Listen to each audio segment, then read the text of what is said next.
These are human-powered vehicles. They are an inexpensive form of vehicular transportation with familiar features such as headlights, taillights, turn signals, and other safety features commonly found in traditional motor vehicles.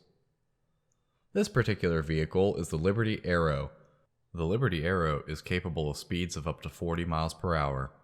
With a turning radius of less than 3 meters, it has the ability to corner precisely, even in tight conditions.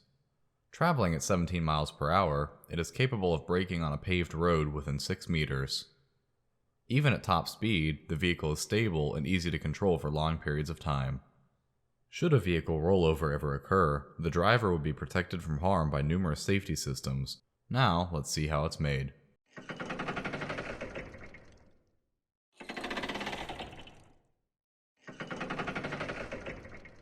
The first step in the manufacturing of this vehicle is the fabrication of the frame.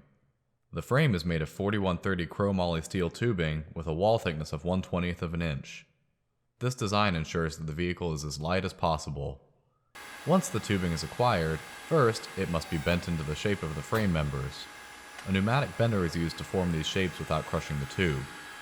After this, a notching jig and a drill are used to cut precise grooves into the tubing ends to serve as mating points for the final welds.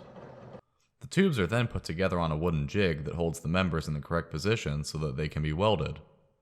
The jig and frame are then sent to a third party where the final welding can be performed safely and accurately. One of the vehicle's primary safety features is the driver's harness. Custom stitched from nylon webbing, it is lightweight and durable. The foam padding on both sides of the harness increase comfort and reduce the risk of driver injury in the case of a crash. To verify the strength of the harness's stitching, a fabric sample was taken and tested under extreme tension with an engine hoist and an industrial scale. At first, the testing produced odd results. One sample had a high breaking point and the rest were extraordinarily low. We realized that we were exceeding the limit of our cage and had broken it.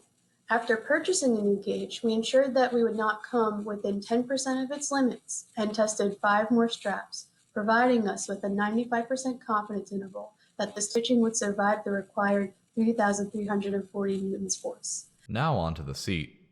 This seat is made of carbon fiber, making it as strong as steel but extremely light.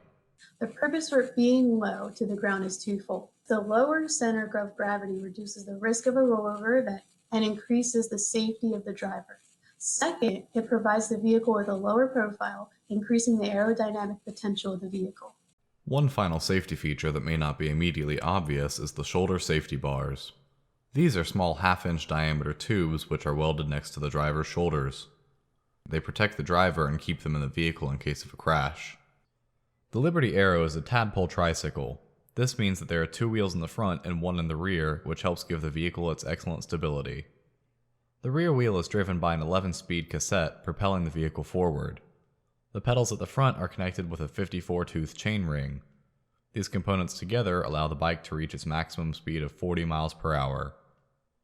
To connect the gearing system, the chain is routed under the seat, guided by 2 sets of idlers and chain tubes, 1 in the front and 1 in the back. The chain's low profile keeps the center of gravity low and keeps it out of the driver's way. The steering assembly begins its life as a small aluminum mounting plate into which mounting holes and a center bore are drilled. A plain washer is press-fit into the bore to minimize friction, as the entirety of the steering mechanism will pivot about this point. A shoulder screw attaches this plate to the center of the frame at the front axle. Another mounting bracket mates to the top of this plate and serves as the mounting point for the universal joint and the steering column. These are attached at a 30-degree angle to decrease wear on the universal joint by reducing the need to operate the joint at its maximum capacity. Finally, 2 tie rods, each connected to one end of the kingpins, are bolted to the second bracket at 2 different locations. This dual-position mounting design increases the steering radius while maximizing the amount of usable Ackerman steering. The system is lightweight, durable, and easy to operate, with comfortable and convenient handlebars for the driver. The electrical system of the Liberty Aero is primarily safety-oriented, with features such as a headlight, taillight, brake light, turn signals, and a horn. The lights are very useful when taking the vehicle on the road, but the horn is primarily to ensure social distancing when using it off-road. Finally, the steering damper system is added to improve handling and increase safety for the driver. The center of electrical operations, the custom PCB, contains an Arduino microprocessor that controls all of the vehicle's electrical functions.